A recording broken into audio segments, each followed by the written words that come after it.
So tonight, the focus of Special Counsel Bob Mueller's probe is on three people. They are all connected to one man, longtime Donald Trump confidant, Roger Stone. One of them is a radio host identified as the back channel to WikiLeaks. Another is a friend of Stone's known as the Manhattan Madam.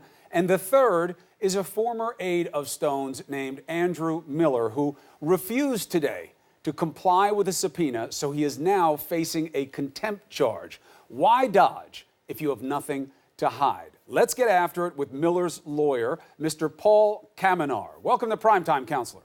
Thank you, Chris. Good to be here. Good to have you. Let's test the case. Is this about hiding? Is this about ducking the truth? Absolutely not, Chris. This is a constitutional challenge to the lawfulness of the special counsel Mueller. What we did was challenge his constitutionality on the grounds that he was not properly appointed under Article 2 of the Constitution. And we said that if you're going to appoint him under the Constitution, he has to be appointed by the head of the department. Right. And the head of the department is Jeff Sessions, not Rod Rosenstein. Right. You made that objection. It was ruled on by the judge in a 90-plus page decision that every expert that we've had on about it and that I've talked to in the reporting feels confident about it. Let me put up the key excerpt for people, and then we'll talk about why you're still testing it. This is what the judge said. Multiple statutes authorize the special counsel's appointment, and the official who appointed the special counsel had power to do so. So, for these reasons explained in further detail below, the witness's motion to quash the subpoena is denied. In other words, you've made the argument, it's been weighed and measured and found lacking, and while the AG didn't appoint the special counsel, he recused himself. Rod Rosenstein, someone who is directly answerable to the president, did. So where's your issue? Very easy, Chris. Jeff Sessions recused himself from the investigation. He did not have recused himself, and he could not recuse himself from the Constitution, which requires the head of the department to appoint the special counsel. But what you had on the screen there was a different argument in terms of, is there even statutory authority to appoint a special counsel? The judge said yes. This judge said yes. There's another judge who's also hearing this case in the same court. And at the argument she had last week, she said these arguments are, and this is her word, compelling. Now, she hasn't issued her decision yet, but you have to remember, compelling Chris. In what context, Counselor? Compelling political questions? No, compelling. Because this judge said that too. These are interesting questions, but they are not legally sufficient. No, the other judge said that the statutory argument was a compelling argument in terms of the lawfulness. In any event, Chris, these are one judge in our case, and the reason we had to not appear at the grand jury was so, in fact, we even asked this judge to hold our client in contempt of court, because under the rules of appellate procedure, you can only appeal a contempt citation. Right. So we had to. So you had to be in contempt in order to trigger the appeal. That's right. So it's not hiding anything. Okay. I get you. Well, hold on. I get you on the procedural argument. I'll give you that. We'll stipulate to that for the point of this discussion. However, why isn't it about hiding? This guy is not some constitutional, reform zealot. If he has nothing to hide, give the documents over that they say, give the testimony. Roger Stone says Andrew Mueller has no knowledge of or evidence of Russian collusion or WikiLeaks collaboration or any other illegal activity. Then testify. All right. Here's the thing, Chris.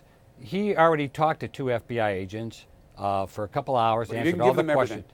And then they asked for all the documents. He gave them all the documents. We didn't give them all of them because they're asking for more documents. Well, not really, Chris. They're not asking for more documents. They're just asking him to testify about this. And now he is. But there was a June deadline that he had to meet in handing over additional documents. And he did on June 20th. He did. So he gave them everything that they asked for. Exactly. There's nothing outstanding. That's nothing outstanding. So all that's left is, okay, go into the grand jury, and he has a principled issue here. He himself is a very staunch libertarian.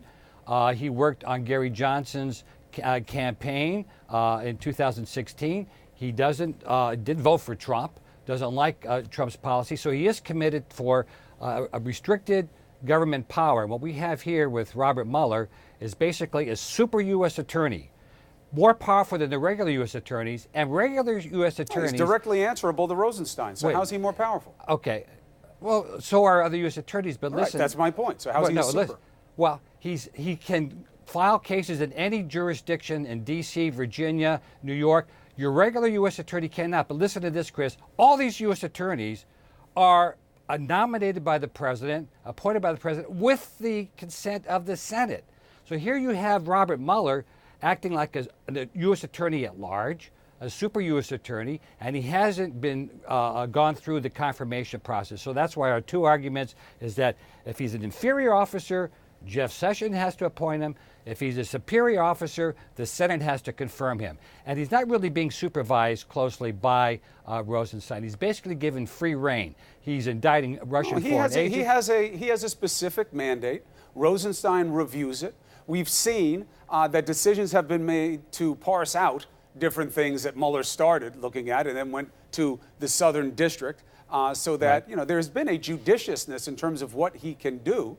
I don't see why you think that's a clear question. Well, no, it is, because in terms of the supervision, Rod Rosenstein basically does not effectively control the actions. Why not? Well, because you see that there has been no limits on on Mueller's jurisdiction and authority. He is now going after Manafort, which is has nothing to do with the Russian investigation. But in the mandate, it says that things that arise from it. Sure, and it can go as far as you want on that, but we're still challenging whether or not he can lawfully exercise those powers under the Constitution. Well, what I'm saying is the judge ruled on this, and you're saying you're not satisfied with the ruling, even though yes. This could easily be dispensed with, and Mr. Mueller could go on with his life if he has really nothing to offer up. This seems like a potential distraction of process. It's not a potential distraction. The Constitution is never a distraction, Chris.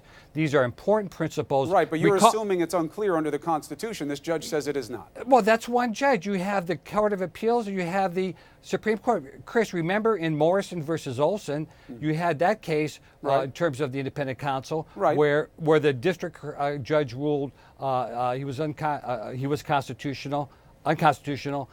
And then, by the way, they were held in contempt of court, too, in order for them to appeal it. But you remember what the issue was in that case, right? It's not the same one that you're bringing.